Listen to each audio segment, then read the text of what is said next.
Hello, YouTube, and welcome to the first proof of concept deck tech. I don't know. This is a deck that I've not really play tested enough with. However, I do feel like there's something here that I can't quite access on my own, you know? Like, this is an idea that needs to be pushed out into the world so that someone can call it trash.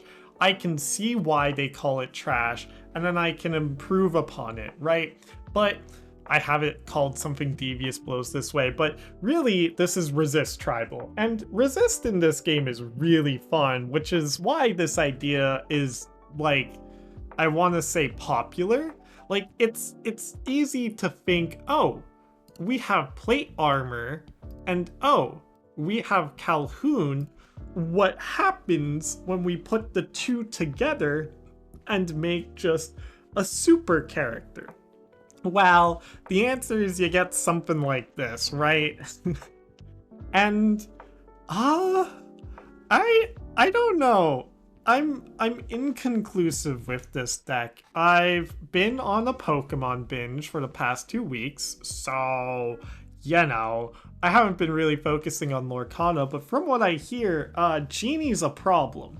And he keeps being a problem. 4 health, 2 attack, evasive, draws a card. The only downside is that he is uninkable, but that doesn't seem to dissuade a lot of people because, the decks that he's running already had uninkable slots that they could sacrifice and just... Anyways, tangent aside, let's talk this deck's game plan. If you're a new player, this deck is... Honestly, you could probably sight read how this deck wins as well. We have Mickey Mouse, Robin Hood, Calhoun, and Mr. Arrow as our early units. And then we have Cogsworth, Captain Amelia, and Plate Armor. What it is that early turns, we play these characters out, and then we either challenge or quest with them aggressively. And then by turn 4, we start going ham with the fact that now our resist +1 turns into resist +2, or sometimes even resist +3, and just you get a snowball effect where eventually, if you're able to play out a Cogsworth, a Captain Amelia, and a Plate Armor, you can give one of your characters +4 resist until the start of your next turn, which is a very big number and very annoying for your opponent to deal with. Now, before you rush off and go, wow, this deck is OP, it's not OP, it's questionable. Conceptually, the idea of using resist on your characters so that they're hard to kill is fine, because that means you get card advantage off of your characters where they're forced to swing into them and just either take bad trades or,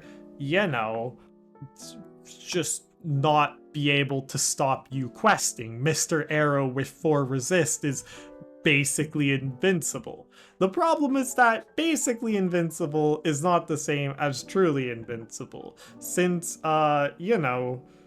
Crab exists and Fox exists, and Crab plus Fox is really broken, and Genie exists, and we don't have a good way of challenging evasive characters, and we don't have a good way of racing these decks, which is just basically everything on the popular tab, since they just have so much card replacement and card whatchamacallit and card shenanigans that it's just like, well, whatever.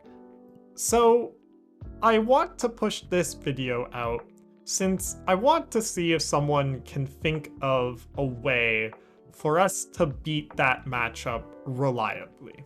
Now, I've done my best here. We've got the just standard package. One of the struggles of this deck is card draw, I don't think we want to be running something like a whole new world because that does feel antithetical to the deck's game plan. But I'm also very convincible that that is incorrect here, since maybe it's better for us to just draw 7 cards than and let our opponent draw 7 cards than it is to just have no cards in hand. But you're trying to outvalue your opponent sort of the same way that Steel Song does, by having these characters that are able to use these replacement card effects like Storm Rage on, and along came Zeus, and then you wipe their board, quest aggressively, then you play a whole new world, get a bunch of your removal back. This is just basically worse that. But something's here.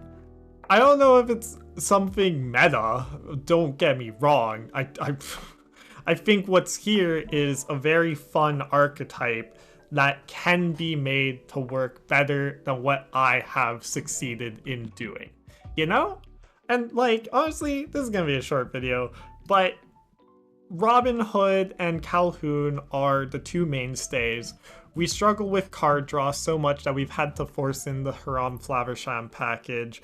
And we also just have Simba Lost Prince here as well, which honestly, he's very cuttable. I don't know what you cut him for, but he's not really pulling his weight in this deck. If there was another card that was inkable and gave card draw in Sapphire and Steel, then this deck would be pretty good. But most of the cards that do that right now are reliant on either item tribal or preconditions, and or are only card replacement. Like, Robin Hood isn't card draw, since all he does is replace himself when he is banished. Strong effect, just not net positive, you know? Well, it can be if he takes out a character. Like, okay. Like, it's just, there's too much card draw shenanigans.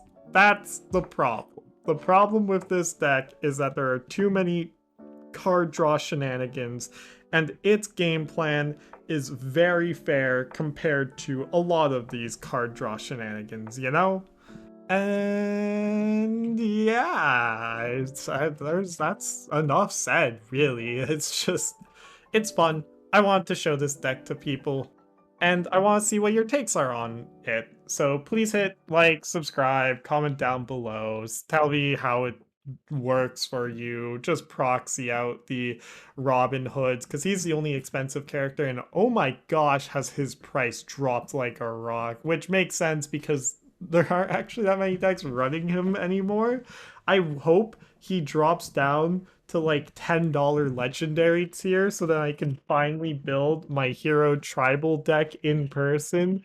But yeah, that's it.